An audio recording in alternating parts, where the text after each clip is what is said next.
नमस्ते दोस्तों, दुनिया के सबसे बड़े लोकतंत्र के दिल में एक रिवॉल्यूशनरी आ रही है। यहाँ की यूथ एंटरप्रेन्योर नए नए विचारों, इनोवेशन और महत्वाकांक्षाओं से भरे हुए हैं। फिर भी इतनी एनर्जी और एक्साइटमेंट के बावजूद भारत में 99 स्टार्टअप फेल हो जाते हैं। आखिर ऐसा क्यों है? दोस्तों, आप सभी का हमारे चैनल में फिर से स्वागत है। आज हम भारत के स्टार्टअप इकोसिस्टम के बारे में गहराई से जानेंगे ताकि समझ सके कि इतने सारे स्टार्टअप यानी उद्यम शुरुआती चरणों से आगे क्यों नहीं बढ़ पाते। इस खतरनाक आंकड़ों के पीछे क्या रियलिस्टिक रीजन है, तो इसको जानने की आज हम कोशिश करेंगे। तो दोस्तों, हमने कई रिपोर्ट्स और रिसर्च के बाद इन 7 रीजंस का पता लगा। पहला, the Indian startup boom. Bharat ने पिछले 2 दशकों में स्टार्टअप की संख्या में काफी तेजी से वृद्धि देखी। बेंगलुरु के टेक हब से लेकर मुंबई की फिनटेक तक उद्यमिता की भावना फूल फल रही है।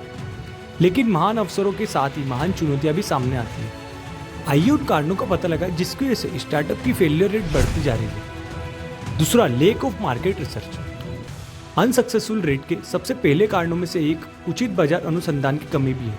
कई स्टार्टअप ऐसे विचारों से पैदा होते हैं जो कागजों पर तो बहुत अच्छे लगते हैं, लेकिन वास्तविक बाजार की जरूरतों को पूरा करने में असफल हो जाते हैं। अपने टारगेट ऑडियंस और उनकी प्रॉब्लम्स को समझना बहुत जरूरी होता है। इसके बिना सबसे नए आइडियाज भी फेल हो सकते हैं। इस पर मार्केट रिसर्च एक्सपर्ट कहते हैं कि उद्यमियों को अपने मार्केट को समझने में टाइम और रिसोर्सेज लगाने की जरूरत होती है। सर्वेस, फोकस ग्रुप्स और पायलट प्रोजेक्ट प्रोडक्ट लॉन्च करने से पहले वैल्यूएबल इंफॉर्मेशन दे सकते हैं। तीसरा, फंडिंग चैलेंजेस।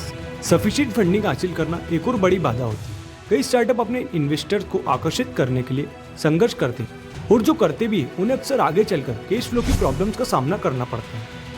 ये एक कठिन संतुलन है जब टिकाऊ वित्तीय प्रबंधन सुनिश्चित करते हुए बढ़ने के लिए पर्याप्त पूंजी जुटाना होता है। इस पर वेंचर कैपिटलिस्ट कहते हैं, हम कई आशाजनक विचार देखते हैं, लेकिन उनमें से केवल एक अंश के पास एक ठोस व्यवसाय मॉडल और स्केलेबिलिटी होती है।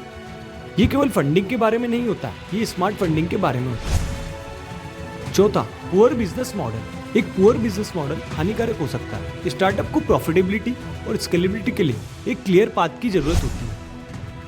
कई स्टार्टअप्स इसलिए फेल हो जाते हैं क्योंकि उनके पास एक सस्टेनेबल बिजनेस मॉडल नहीं होता है। उनके पास एक इनोवेटिव प्रोडक्ट तो हो सकता है, लेकिन रेवेन्यू जनरेट करने के लिए उनके पास एक स्पष्ट रणनीति नहीं होती है। इसमें बिजनेस कंसल्टेंट कहते हैं एक रोबस्ट बिजनेस प्लान का होना जरूरी है जो रेवेन्यू स्ट्रीम, कॉस्ट स्ट्रक्चर और मार्केट में जाने की रणनीति को क्लियर करती है। पांचवा, competition and market saturation. Startup ecosystem में कंपटीशन सबसे ज्यादा मुश्किल होता है। मार्केट सैचुरेशन नए ट्रेंड्स के लिए पेड़ जमाना मुश्किल बना सकती है। सक्सेस होने के लिए स्टार्टअप को खुद को औरों से अलग करने की आवश्यकता होती है।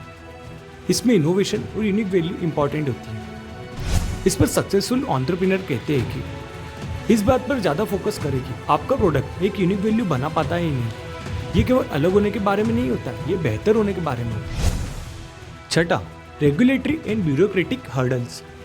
भारत में जटिल विनियामक वातावरण में नेविगेट करना स्टार्टअप के लिए एक बहुत बुरा सपना यानी नाइटमेयर हो सकता है।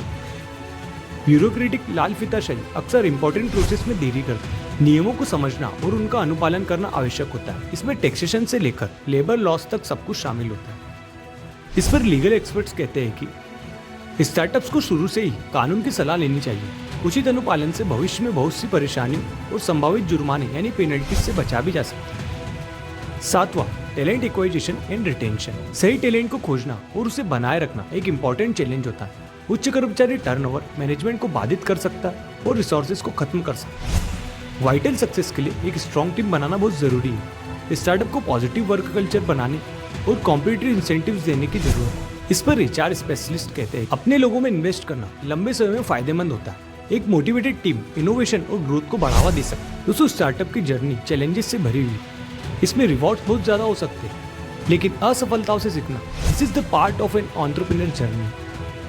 तो दोस्तों, सभी स्टार्टअप्स के लिए एक लर्निंग है कि अपने मार्केट पर रिसर्च करें, अपने फाइनेंस की प्लानिंग बनाएं, नियमों को समझें और एक स्ट्रॉन्ग टीम बनाएं। सफलता की राह कठिन जरूर हो सकती है, लेकिन सही दृष्टिकोण यानी सही पर्सपेक्टिव के साथ ये निश्चित रूप से हासिल की जा सकती है। दोस्तों, इन तक देखने के लिए आपका धन्यवाद। अगर आपको वीडियो पसंद आया तो इसे लाइक, शेयर और सब्सक्राइब करना बिल्कुल भी ना भूलें। अगर आपके मन में कोई थॉट्स और कोई क्वेश्चन है तो कमेंट्स बॉक्स में लिखना बिल्कुल भी ना भूलें। धन्यवाद। जय हिंद।